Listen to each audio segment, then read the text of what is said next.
the amount of experimental literature on prayer and the interest in spirituality and healing that's grown over the past 15 years or so.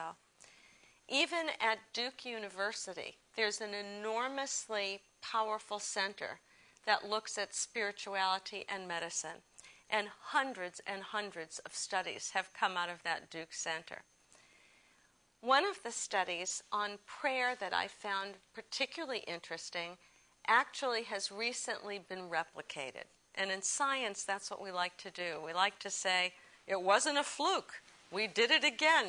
We got the same result. There's something here. And the particular study that's recently been replicated was a study on prayer that got rid of the placebo effect. It had to do with people who'd had heart attacks, and they came to an intensive care unit and were randomly assigned either to get regular medical care or to get regular medical care, plus they were prayed for by a group of people who just knew them by name. That's all, a prayer group. When neither the patient nor the staff knew if they were being prayed for. When they went to analyze the data at the end of the study, the group that was prayed for did better on 17 different measures. Isn't that amazing? They got out of the hospital sooner. That always makes the insurance companies happy. But they had fewer cases of pneumonia. They needed less medication for pneumonia. They made less calls to nursing. This kind of information is what comes out of these studies. That's pretty interesting. The idea here is not that we pray ourselves well and ignore medicine. The idea is really to use the whole system. So I have a little story about that. About 13 years ago, I was with a group of AIDS patients, and I was talking to them really about death and about the fact that none of us knows when our last moment is. And I said to them, you think that death is close for you. It could be closer for me. I could have an accident on my way home tonight. I had a head-on collision on my way home that night. And my seat belt held, but the shoulder harness failed, and my head went like that into the steering wheel. And when it came up, it had been unhinged like the hood of a car. This is where endorphins come in. I felt no pain. The paramedics came, and I said, if you guys would just give me a lift home and a Band-Aid, I'd be happy here. And they said, we don't think so. See this trauma board we're about to strap you to? What hospital will you go to? Believe me, I did not say, take me to the local meditation center.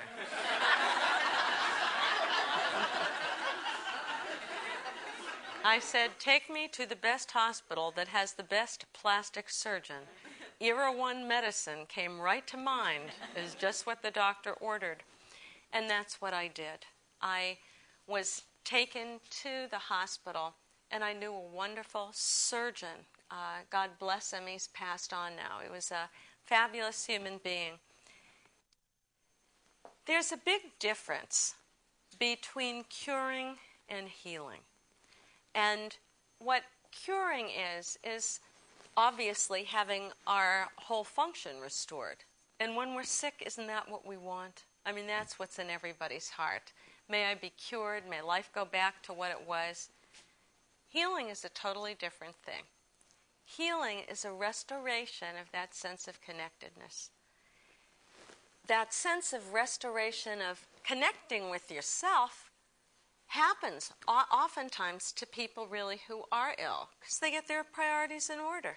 And whatever your values are, you say, well, love is my primary value. And then you look at your life and you find you're working like 70, 80 hours a week, and you have no time for your loved ones. That's not being in good connection with yourself. Your inside and your outside don't match. When your inside and outside are disparate, that's what stress is.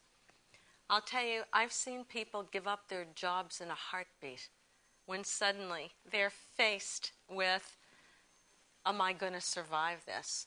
And they come into coherence, into integrity. Those are all the words. That's healing. That's wholeness. The old Anglo-Saxon word for healing is halen, and it means wholeness. And we've all felt that same sense of wholeness when we've been able to let go of the masks that hide us from other people and figure, I may not be perfect, but I am who I am. And as soon as you do that, people just love you unconditionally. It's an amazing thing. It's only when we're trying to be perfect, I think, that other people tend to judge us and we judge ourselves.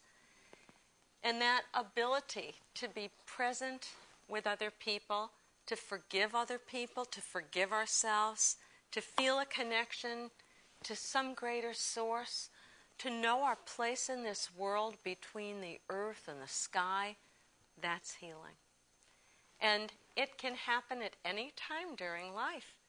It often happens as a process of people who are just stressed and they're looking for wellness. They've had enough. They've bottomed out with their busy life, and they reconstruct. It can also happen when people are dying. That's an interesting thing, huh? To heal as you die. Because death isn't the enemy. It's just the natural part of life. Leave you with one little healing story.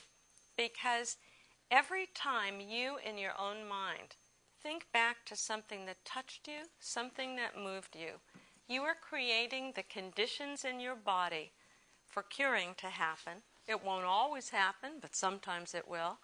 But you are remembering the feeling of healing and setting yourself up to do more of the same. Remember Ivan Pavlov of the dogs and the bells?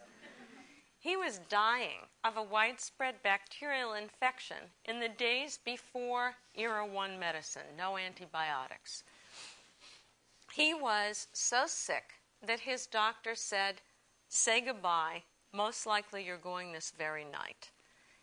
He then sent his assistant on the strangest mission. It was really amazing. He said, take this bucket, go down to the river and find a sunny spot and dig up a bucket of warm mud.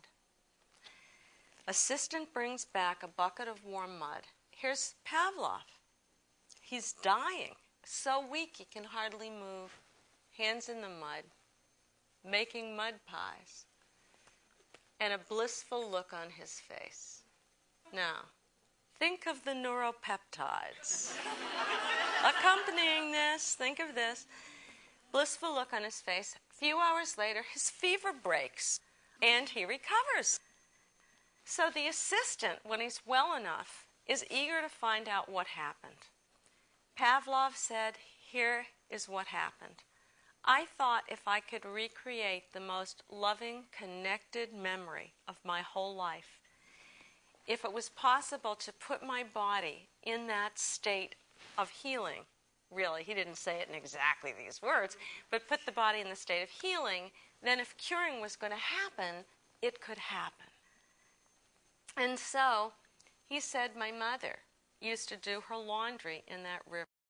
And when he was little, the mom would put him on the banks of the river, and as she did the wash, she'd sing songs and tell stories to the little boy.